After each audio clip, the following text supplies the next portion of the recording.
Hello everyone, I am Nitin Cheke, the student of Blissang Institute Pune, and my today's video topic is ICH GCP guidelines and GVP guidelines. In this video, I will discuss about what is ICH, what are the different ICH GCP guidelines and GVP guidelines. So first of all, what is ICH? ICH is an International Conference for Harmonization or International Council on Harmonization of Technical Requirements for Registration of Pharmaceuticals for Human Use. The ICH was formed in 1990 by the USA, Japan and Europe for the purpose of the harmonization. The main aim of ICH is to achieve the greatest harmonization. ICH forms the regulations and guidelines which are acceptable all over the world. The ICH forms the policies and these policies are applicable in each and every country of a globe. The regulations and guidelines given by the ICH are not compulsorily to be followed by the each and every regulatory authority. Means there is no compulsion to regulatory authorities to follow this ICH GCP guidelines because every country and every regulatory authority have their own regulations and guidelines. The ICH can give only regulations and guidelines but they cannot form a law. ICH gives 4 GCP guidelines: quality guidelines, efficacy guidelines, safety guidelines and multidisciplinary guidelines. So today I will discuss about efficacy guidelines in detail. There are mainly 6 efficacy guidelines. The first one is E2E. The E2A guideline is related to the pre-approval clinical safety data management. It includes the standards and definitions for pre-approval expedite reporting of ADR. Then next is a E2BR3 guidelines. It contains the data elements for the transmission of ICSR. Then E2BR3 IWG guidelines. It is related to the implementation and it contains the data elements for the electronic transmission of ICSR.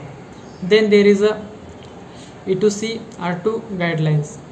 It contains the risk and benefits periodic risk benefit evaluation reports. Then there is a E2C R2 questions and answer. It includes the periodic risk benefit evaluations reports and the questions related to the periodic risk benefit evaluations report. Then there is a E2D guidelines. The E2D guidelines is post approval safety data management, that is post approval expedite reporting of adverse drugs reaction. Then there is a E2E guidelines. E2E guidelines is related to the pharmacovigilance planning. Then there is a E2F guidelines. The E2F guidelines is related with the DSUR, that is development of safety update reports. And then E2C guidelines. And the E2C guidelines is related to the good clinical practices.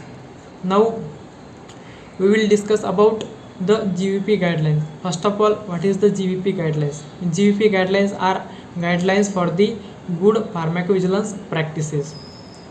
The GVP guidelines is a set of guidelines given by the European Union for the performing pharmacovigilance in European Union. The GVP guidelines are applicable for the all marketing authorization holders in European countries, then European medicine agencies and the medicine agency regulatory authorities in European nations. The document which contain all these GVP guidelines is called as the volume 9A.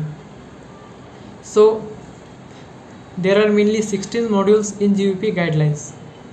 The module 1 is related to the pharmacovigilance and pharmacovigilance system and quality system. The module 2 is pharmacovigilance system master file. Module 3 pharmacovigilance inspection. Module 4 pharmacovigilance audit. Module 4 the risk management system. The module 6 the management and reporting of the adverse drugs reaction. The module 7 is the periodic safety update report. The module 8 is post authorization safety study. The module 9 the signal management. The module 10 the additional monitoring. From the modules 11 to 14 are unavailable because they are still under investigation. The module 15, the safety communication, and the module 16 is related to the risk management measures. It mainly talks about the selections of the tools and effective elements. That's all about ICA GCP guidelines and ICA GVP guidelines. Thank you.